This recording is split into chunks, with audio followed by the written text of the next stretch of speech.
Welcome to How People Move People, a podcast about the impact that our words, art, stories, and lives have on each other. Each series journey unfolds in a sequence of 6 episodes. The first series, titled Back and Forth, is hosted by Cara Hagan, a New York City-based choreographer, professor, and mother who explores the influence of pop culture on the lives of Black girls from the 1990s to today. Guests range from poets and thought leaders to mom and daughter teams to an original fly girl from the Wayans brothers' hit 90s TV show In Living Color. Hello, friends, and welcome to Back and Forth, a podcast exploring pop culture and the kinetic lives of Black girls. In the last episode, I had the pleasure of speaking with Deidre Lang, one of the original Fly Girls on the 90s comedy sketch show In Living Color. Since that interview, I've wondered about how other girls who are about the age I was when I encountered the Fly Girls see pop culture today. I've also wondered about how the relationship of Black girls to pop culture has shifted since I was a child. My special guests today include media scholar Lisa Covington and 2 young girls, Mari and Inez, who tell me about their pop culture influences and how they experience their girlhood relationship to that. Dr. Lisa Covington is a sociology and digital humanities scholar, and her research explores media representations of Black youth. In 2020, Covington received a Martin Luther King Jr. Achievement Award for her research in community engagement from the Department of Human Rights for the state of Iowa. Most recently, she was named an inaugural presidential postdoctoral fellow at the University of Arizona. Dr. Covington, welcome. So good to have you. Thank you so much, Cara. Great to be here with you. So I want to start by asking you, what media or media experiences while consuming media inspired you to pursue your particular trajectory of research? Wow, that's such a great question. And I don't think I can answer it with just one piece of media, but I do remember going to the movies with my mom to see Crooklyn.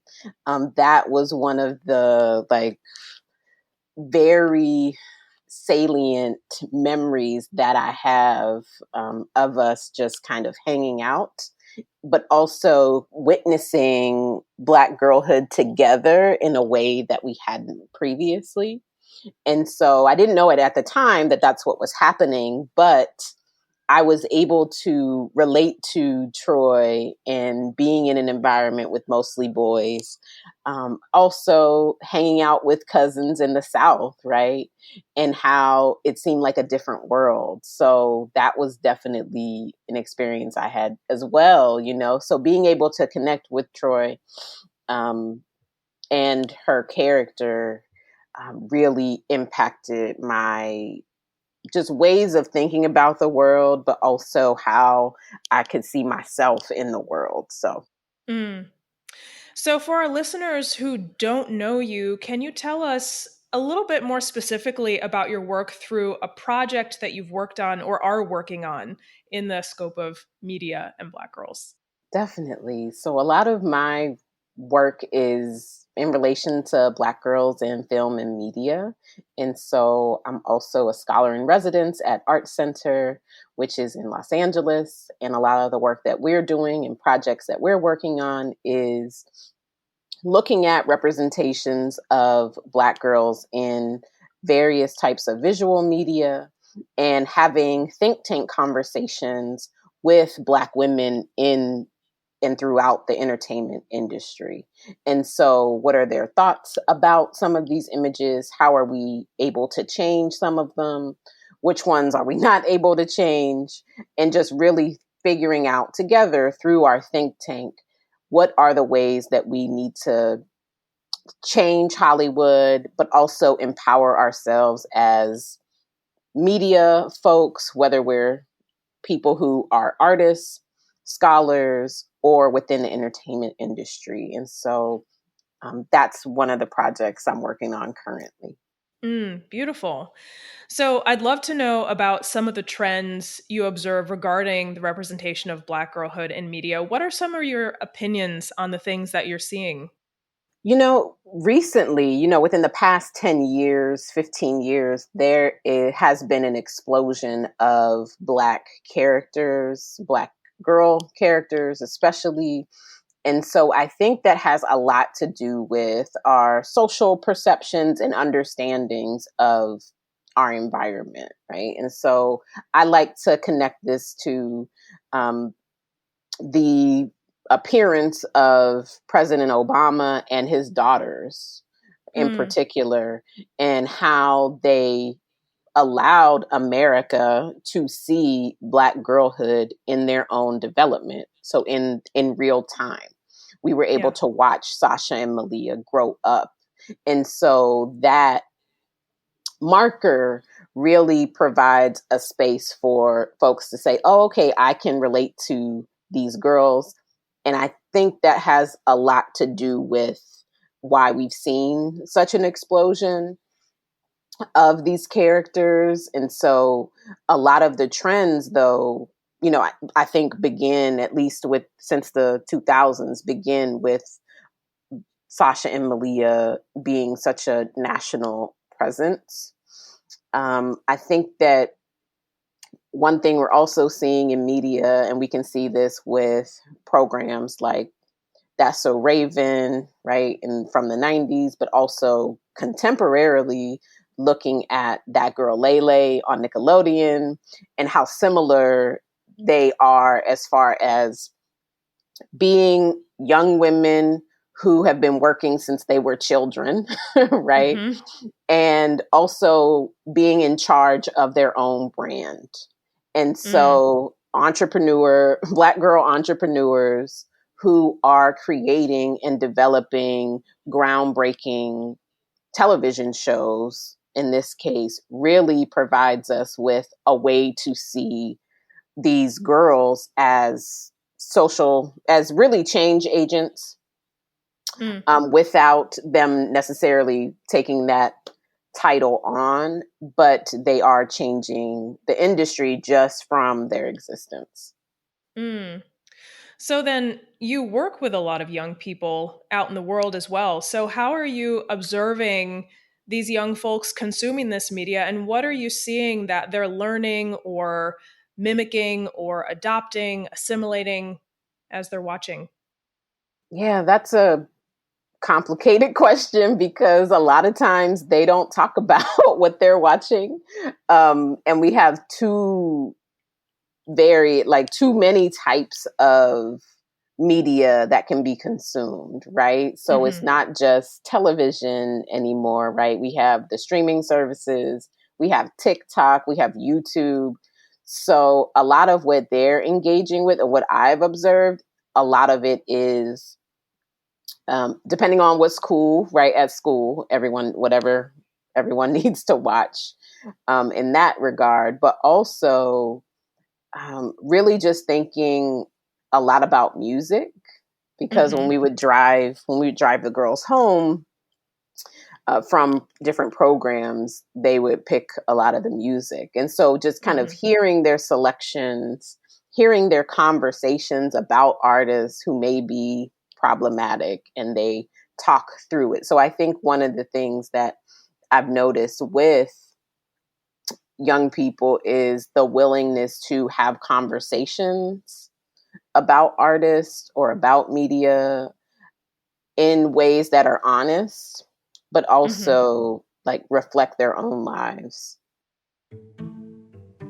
Pondering Dr. Covington's mention of the multiple platforms we now use to consume media, I asked two young experts for their opinion on the media landscape and their experiences within it. My name is Inez. I am 8 years old, and I am an artist in all different medias. My name is Marielle. I'm 10, and I'm a competitive gymnast. So this question is for both of you. What are some of your pop culture heroes, sheroes, and non-binary inspirations at the moment?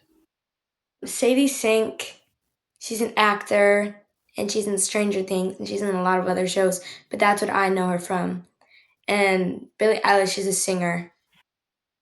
Well, that is kind of a coincidence because I also do like Billie Eilish, Lizzo, and Beyonce. Lizzo is a singer, and I think that she used to play flute, but I think I may be wrong. Beyonce is also a singer, and she is also an icon, and I love her. And Billie Eilish is also a singer, and she has a habit for dyeing her hair multiple times. Awesome. And so when you think about these people who are in the public eye, what about them are you drawn to? Why do you love them so much? I like Sadie Sink's acting. She's really good at acting. And Billie Eilish, she's a good singer. She dyes her hair like a different color every year, and it's a lot. And she's actually really nice to kids. What about you, Inez? Well, I love Lizzo because she is super confident about how she looks and she doesn't let other people bring her down. I love Beyonce because she is also very confident and she is very kind and loving to people that she brings joy to. Awesome. And so when you think about these people, what are they teaching you about what it means to be a girl today? And how do you find that helpful, unhelpful, neutral? Well, the message that what I listen to carries is be yourself, be unique, and don't be afraid about other people bringing you down and tearing you up. Yeah. And so who that you listen to or watch is saying that message or putting that message across in some way? Lizzo, definitely. Yeah. How does she do that? By expressing herself and telling the whole world, I don't care, I'm myself. So then in terms of things that you see, that you watch, that you listen to, what are some not so helpful messages that you feel like you see or hear sometimes? That if you're a specific race or gender that you have to do this, or that you're not this, or you're not good enough, or that you're not pretty enough. Yeah. What about you, Inez? Where are those unhelpful messages coming from? Well, one that I can see is definitely very unhelpful is that all black girls are the same. And where are you hearing that or seeing that? Well, sometimes when I'm watching videos, an ad pops up, and the ad is about social awareness, and it talks about how not everybody is the same, and you can't put people into one category and then describe everybody else as different. Yeah. So then, in terms of the kinds of things that are available to you as young people in 2022, what do you feel like those who are making shows and music and apps might be getting wrong about you as young people? Like, what assumptions might be made by adults who are making media that we may be catering to you, but you don't think is quite right? A lot of the time, they think that like we're really immature and that we don't know anything that's happening in the world, and like we just think of like rainbows and ponies and stuff. Yes, like they target, I don't know, My Little Pony stuff in that category, and then when young people ask for new things, they're like, "Oh, but what do you want?" And I think that what they get wrong about us is that little people can't do big things. That's a good point. So, if there were folks your age in charge of some piece of media or pop culture where you could produce a podcast or do a TV show or have an app or platform of your very own, what kinds of things would you want to talk about on it, make music about, dance about? what I would post about is art and music, about influencing others to be themselves. And maybe also, like you, make a podcast. And it would probably be about embracing your true beauty and loving those around you who seem out of it. And when you say out of it, what do you mean? Well, like, they feel like an outsider. So to the people who are listening to this podcast, what is something that you would like them to know about your relationship to pop culture, something that they may be hearing or seeing within pop culture, or something that you want to see within pop culture? Something I would like to see more in pop culture is every pop culture person embracing everybody and embracing themselves and talking about love yourself, be careful about how you act or the way you propose something, and yeah, so Something I would like to see more is like people just embracing their body types and their race and just knowing that they're perfect how they are and telling other people that they're perfect like they are and just not, talking about how you're supposed to look and what you need to look like and how you're supposed to act and what you need to act like when, you're fine just the way you are. Back to my conversation with Dr. Lisa Covington. So I want to go back to something that you said about the Obama family being in the White House and the visibility of Sasha and Malia during that time. I'd like to know a little bit about what influence Black girls have on the production of new media and the ways that Black culture acts as a reciprocal space where the media is influenced by and influencing Black girls. Yeah, and I think that's where we kind of get into a tough position because so much of the media replicates the experiences or observations of Black girls without centering them in the production process or the creative process. So the programs I mentioned earlier, That Girl Lele, That's So Raven, they were in and are in very unique positions because of their own social entrepreneurship, right?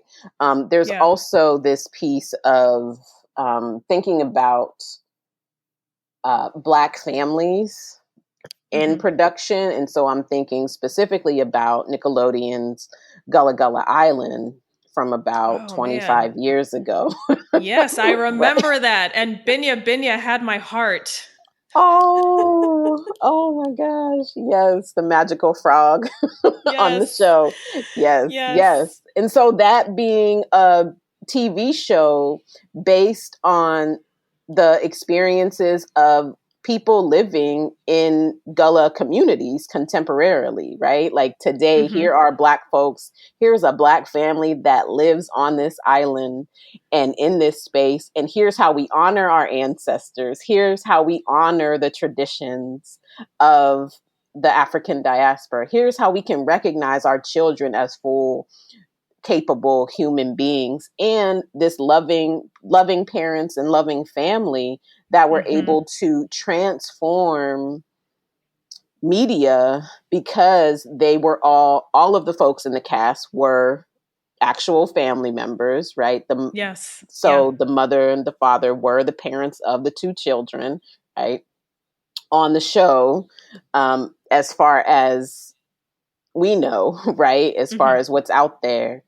And this just ability to kind of sneak in like droplets of the diaspora, right? So we might know the names of, Gullah Gullah Island, right? For example, but we did not know the force and the complete gravity of how powerful it is just to have something named after Gullah folks, Mm-hmm. Right. So I think this idea around production is connected to not only having this influence of Black culture, but ensuring that people who are part of the African diaspora and creating Black culture have space to do that work.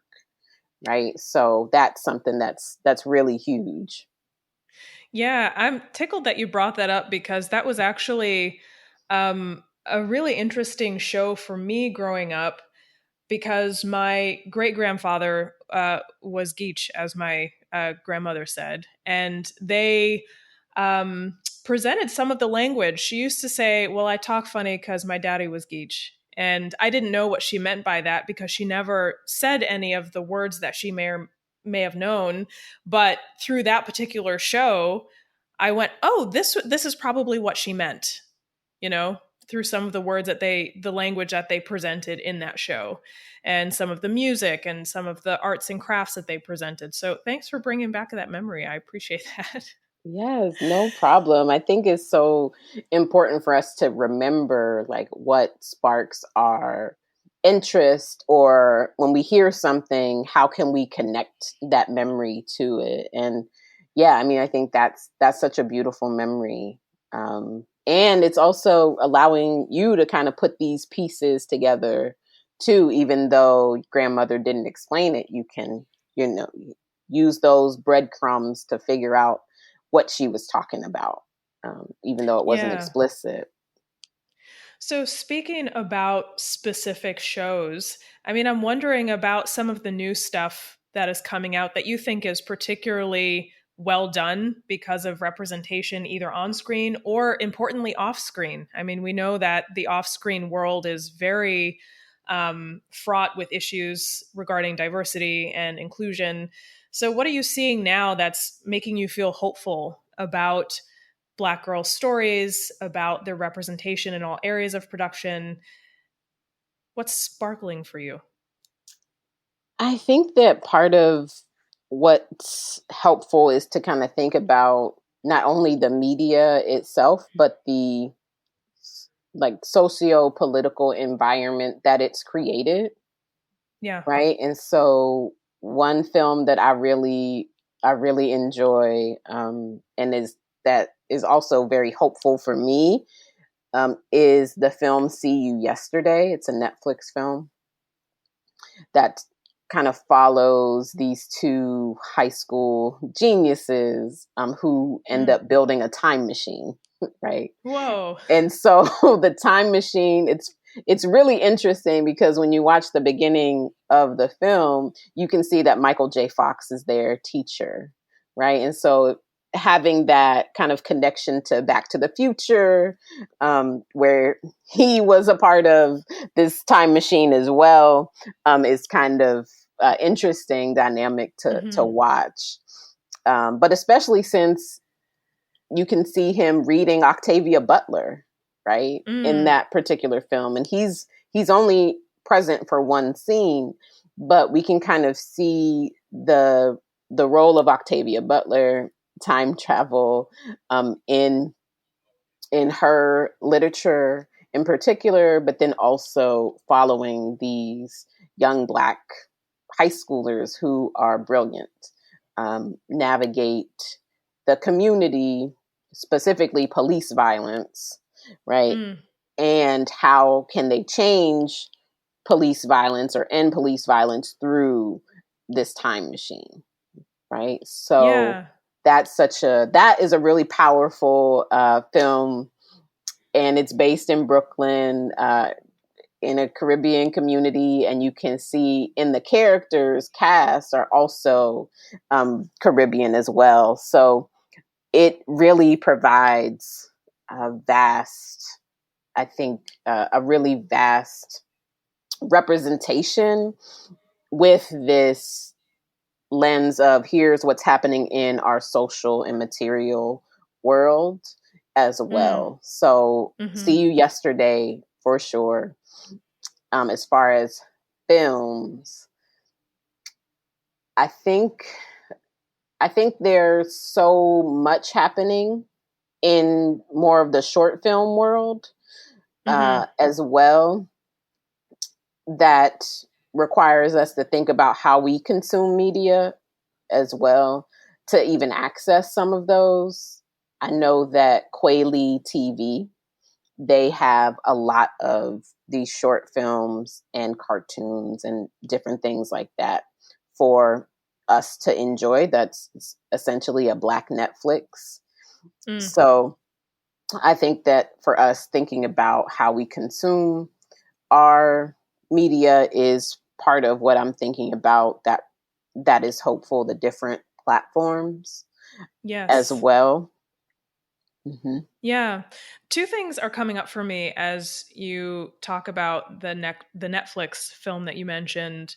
In that, one, there's this intergenerational piece where pop culture continually references itself and the way that it evolves by tipping its hat to something, therefore to say something new. And then the other thing that's coming up for me is that this piece about people in marginalized groups always having stories that involve some traumatic piece or part of that marginalization, right? So you have these wonderful teens who are making this time machine, but to address police violence, which seems like something that obviously we cannot get away from and has so much to do with how we move through the world, how we use our bodies, how we use our sociopolitical agency, and a real challenge to just moving around spaces in general. And so I'm wondering, where do you see any spaces where Black youth, Black girls in particular, have the space to not engage with the trauma of being Black? Where do they get to do just magic, fairy tale, like mundane, boring, or otherwise, right? That doesn't have to do with, okay, well, we've put Black people on screen, we've put Black girls, Black youth on screen. And of course, there's an issue because that's what we see all the time. You know what I mean? Yeah, and I think that the way that this particular film addresses the social issue is different than like The Hate You Give, for example, where it's much more visceral, and has a lot more like white characters and different things. But I think that as far as like spaces where Black girls can exist and be, I think we can learn a lot from that girl, Lele. I think that she's such a great example of like, what does it mean when you take charge of your own media? What does it mean when you take charge of your own image? Similar to Raven Simone, you know, before Lele. Yeah. But I also think that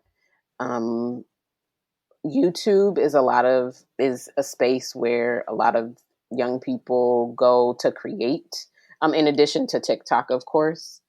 So I think that social media is the primary medium where Black girls can feel and be free with each other in safe spaces with each other and with their allies. So I think that's definitely the primary space. The challenge with that becomes another social issue outside of the girls themselves, right? So it becomes people calling cornrows by a different name, right? The gentrification of Black girls and women's imagery is what ends up happening in a lot of social media spaces. So I think that as far as like spaces to feel safe and regular, really requires us to look at what media is being created.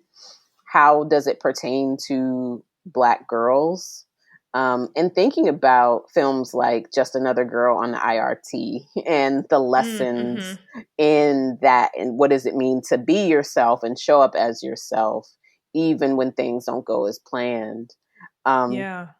And even something like Bebe's Kids, right? Like looking at how LaShawn experiences the world in Bebe's Kids as a, even though it is a cartoon, we can kind of see her leadership with her brothers, right? So I think a lot of the imagery requires us to not only look at the present and plan for the future, but also look behind us to these other films. And even I'm thinking of Lauryn Hill and Sister Act, right? And those images and how different they are than what we see now, even. So, and there's another Netflix film called Project Power, right? That's really impactful.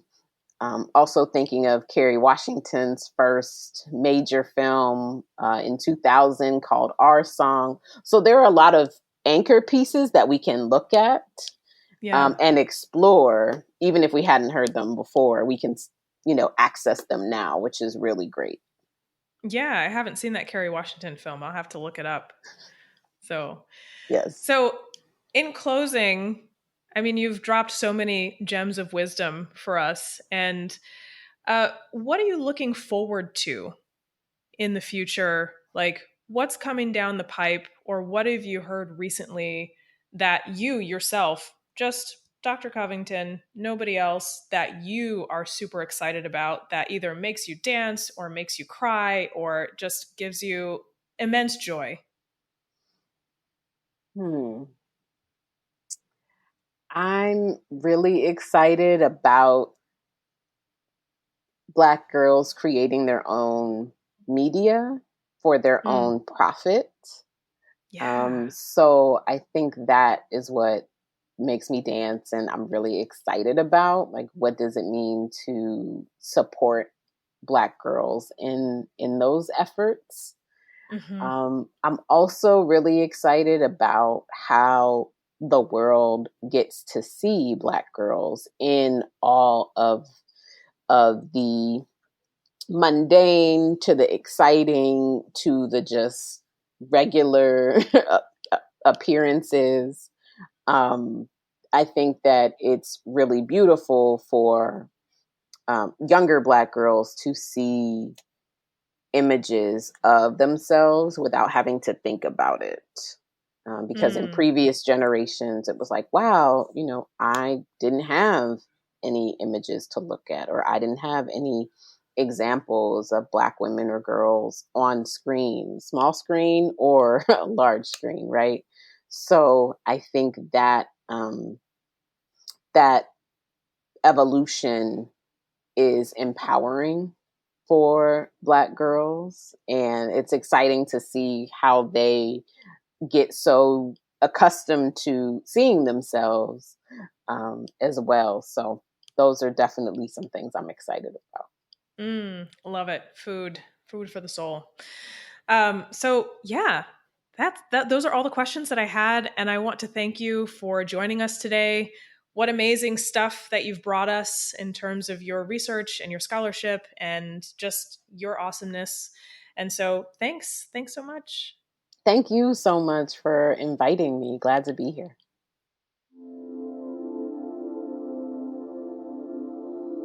Lately, I've been listening to all the music that shaped my childhood.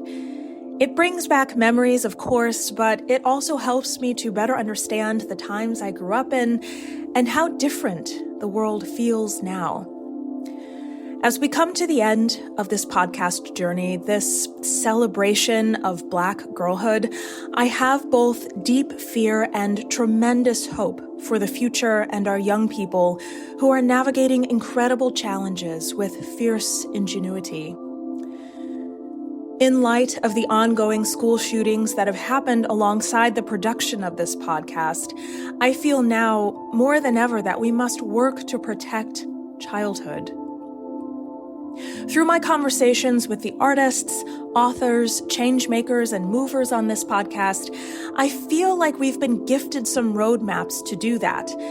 Hoisting our childhood selves onto our shoulders, street dance activism, conscious parenting, mentorship, creating opportunities for others to thrive, among the many other gems our guests have offered.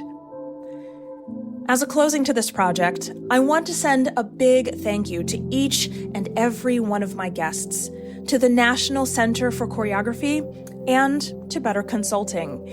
To our listeners, thank you for your time and attention. I hope you have enjoyed this journey as much as I have. How People Move People is brought to you by the National Center for Choreography at the University of Akron, or NCC Akron. This podcast is produced by Jennifer Edwards. James Sleeman is our editor. Theme music by Ellis Roven. Transcription by Arushi Singh. Cover art by Micah Krause. I am Dacre Baptiste, Vice President and COO at the Orpheum Theater Group in Memphis, Tennessee, and a proud NCC Akron board member. Special thanks to the John S. and James L. Knight Foundation for their continued support of NCC Akron programming like this. To learn more about NCC Akron, please visit us at nccakron.org and follow us on Instagram or Facebook at NCC Akron. We hope you enjoyed this episode and encourage you to subscribe on your favorite podcast streaming platform by searching for How People Move People.